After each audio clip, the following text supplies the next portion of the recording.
Assalamualaikum warahmatullahi wabarakatuh. Baik, saya Ibu Nani, guru SD Negeri 3 Sukodono, Kecamatan Tahunan, Kabupaten Jepara, Jawa Tengah, akan berbagi dengan praktik baik saya dengan judul pembelajaran berdiferensiasi menggunakan metode fishbowl. Selamat menyaksikan. Bapak Ibu, sebelum memulai pembelajaran, saya juga melakukan pemetaan gaya belajar. Yang pertama, saya dengan mengamati sikap anak-anak. Saya lanjutkan juga dengan wawancara dengan guru sebelumnya. Setelah kemudian melakukan pemetaan, saya belajar bersama anak-anak dengan mata pelajaran Bahasa Indonesia, yaitu dengan tema perasaan dan penyebabnya. Murid-murid saya sangat mempunyai berbagai macam keunikan. Tugas saya sebagai guru akan menyediakan kebutuhan-kebutuhan belajar di lingkungan setempat, yaitu dengan cara mengidentifikasi kebutuhan murid atau siswa. Menggunakan asesmen diagnostik dapat membantu guru untuk memahami kebutuhan belajar individu setiap siswa, termasuk tingkat keterampilan, minat, gaya belajar, dan tantangan yang mungkin mereka hadapi. Saya sebagai guru merancang pembelajaran ini dengan berdiferensiasi untuk bisa memenuhi kebutuhan semua siswa. Bapak Ibu, strategi yang saya lakukan yaitu dengan menggunakan metode pembelajaran kooperatif tipe fishbowl. Pada tipe ini adalah merupakan salah satu teknik pembelajaran di mana peserta didik dikelompokkan menjadi dua kelompok besar, yaitu kelompok dalam dan kelompok luar. Kelompok dalam berada di tengah-tengah lingkaran, sementara kelompok luar duduk di sekeliling mereka. Saya memberikan pengantar singkat tentang jenis-jenis perasaan dan penyebabnya. Saya menjelaskan perasaan-perasaan yang senang sebagai bagian dari penerapan disiplin positif yang dikembangkan di kelas. Saya membagi murid ke dalam 3 kelompok, yaitu kelompok audiovisual, kelompok visual, dan kelompok kinestetik. Pada kelompok auditori, guru atau saya memberikan konten video pembelajaran.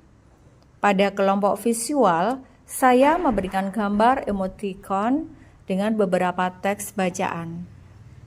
Pada kelompok kinestetik, saya meminta bermain peran untuk memperagakan perasaan-perasaan dan penyebabnya. Pada diferensiasi proses, saya memberikan penjelasan dengan kegiatan pembelajaran diferensiasi menggunakan model fishbowl. Dalam karakteristik model pembelajaran kooperatif tipe fishbowl ini, terjadi sebuah kolaborasi. Peserta didik dapat bekerja sama dengan kelompok-kelompok besar untuk memecahkan masalah. Terjadi pula peristiwa berrotasi. Ada rotasi yang jelas antara kelompok dalam dan kelompok luar, sehingga setiap peserta didik memiliki kesempatan untuk berpartisipasi langsung dalam pembelajaran aktif.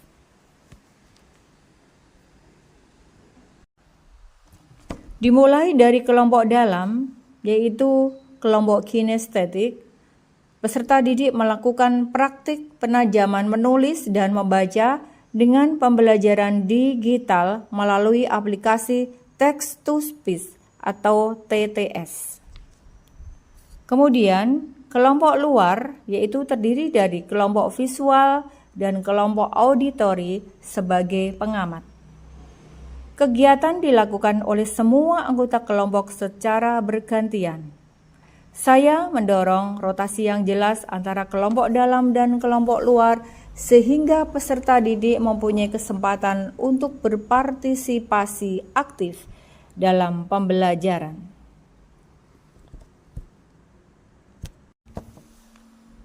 Dalam diferensiasi produk, saya memberi kebebasan dalam kelompok. Kelompok visual, saya memberi kebebasan untuk membuat gambar-gambar dengan perasaan senang atau sedih. Pada kelompok auditori, saya memberi kebebasan membaca puisi dengan judul Sampai Jumpa dan menceritakan perasaannya pada kertas post-it note. Pada kelompok kinestetik, saya membuat lingkaran atau meminta kelompok dengan menyanyi atau menyanyikan lagu-lagu dengan rasa senang dan aksinya. Setiap kelompok saya minta untuk mempresentasikan hasil diskusi, termasuk bagaimana kelompok kinestetik dalam bermain di lingkaran mengungkapkan berbagai macam perasaannya. Saya memberikan tugas LKPD dan memberikan penguatan juga umpan balik. Kegiatan penutup, saya memberikan kesimpulan dengan meminta siswa untuk mengungkapkan pendapatnya terkait dengan materi pembelajaran yang telah dilaksanakan. Saya melakukan refleksi dinamika kelas bersama peserta didik. Saya menyampaikan kegiatan yang disiapkan dalam pelajaran pertemuan berikutnya dan saya bersama siswa menutup kegiatan dengan doa dan salam. Demikianlah video praktik baik yang saya buat dengan diferensiasi, memakai strategi pembelajaran kooperatif tipe fishbowl yang dikolaborasikan atau diintegrasikan dengan pembelajaran digital. Saya sangat mengapresiasi atas apa yang tadi disampaikan oleh Bu Neni dalam implementasi pembelajaran diferensiasi di kelas 2, yang mana pembelajaran tersebut sangat menarik, anak antusias dan tentunya sesuai dengan potensi dan minat belajar anak. Terima kasih dan semoga bermanfaat. Bu, ini saya mau konsultasi terkait dengan pembelajaran inovasi saya tentang pembelajaran digital. Saya kolaborasikan dengan